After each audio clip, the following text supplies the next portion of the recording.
14 సంవత్సరాలు ముఖ్యమంత్రి, 14 సంవత్సరాలు ప్రతిపక్ష నేత, ఈ రోజు ఆంధ్ర రాష్ట్రానికి ముఖ్యమంత్రిగా ఉన్నటువంటి నారా చంద్రబాబు నాయుడు గారిని ఇప్పుడు వరకు కూడా నారా లోకేష్ గారు, నారా చంద్రబాబు నాయుడు గారు ఇద్దరు కూడా మహిళల పట్ల రక్షణ కల్పిస్తూ, మహిళలకి గౌరవిస్తూ ఈ రోజు ముందుకు సాగుతున్న తరుణంలో పిచ్చి పిచ్చి కూతలు, కారు కూతలు కూస్తా ఉన్నాడు ఈ అంబటి రాంబాబు, అంబోతు రాంబాబు. మరి వీడికి రాసిచ్చిన స్క్రిప్ట్ ఎవడు రాసిచ్చాడో తెలియదు, ఎవడో తిట్టమన్నాడో తెలియదు. తిట్టినంత మాత్రాన ఒక పంది నంది అయిపోయిద్దా? గుర్తుపెట్టుకోండి, పిచ్చి వాగుడు వాగితే, కారు కూతలు కూస్తే ఎవ్వడికైనా తగిన శిక్ష ఈ రోజు కూటమి ప్రభుత్వం తీసుకుంటుందని ముఖ్యంగా నారా చంద్రబాబు నాయుడు గారు అంటే అందరూ దేవుడితో సమానంగా చూస్తారు. అలాంటి నారా చంద్రబాబు నాయుడు గారి గురించి ఈరోజు పిచ్చి పిచ్చి కూతలు, కారు కూతలు కూస్తున్నటువంటి పరిస్థితి. ఈరోజు ఏదైతే తల్లిని కూడా అవమానించే నీచాతి నీచంగా దిగజారిపోయారు. వాళ్ళ ఇంట్లో వాళ్ళకి తల్లి లేదా? వాళ్ళ ఇంట్లో భార్య లేదా? వాళ్ళ ఇంట్లో ఆడబిడ్డలు లేరా? ఇదే మాటలు వాళ్ళ ఇంట్లో ఆడవాళ్ళంటే, వాళ్ళ తల్లిని అంటే వాళ్ళు ఏం చేస్తారు?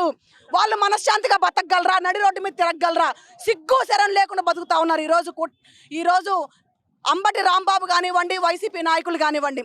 ఈరోజు కనీసం తుర్రుమంటూ పిచ్చి పిచ్చి వాటికి ప్రెస్ మీట్ పెడతాడే జగన్మోహన్ రెడ్డి. మరి ఈరోజు ఏమైపోయాడు?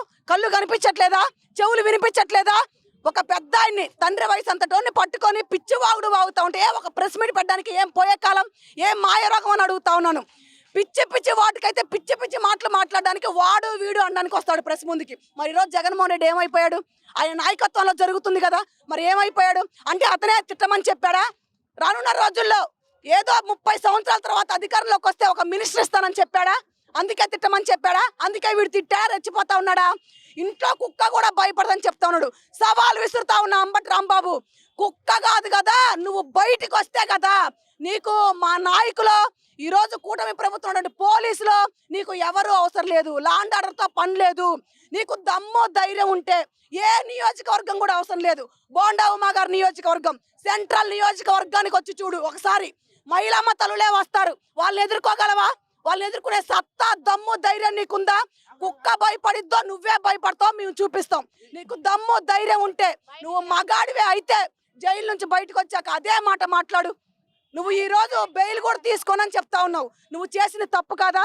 పిచ్చి వాగుడు వాగి ప్రెస్ ముందు పెద్ద పోటుగాళ్ళలాగా బిల్డప్ ఇస్తే తప్పు ఒప్పైపోతుందా?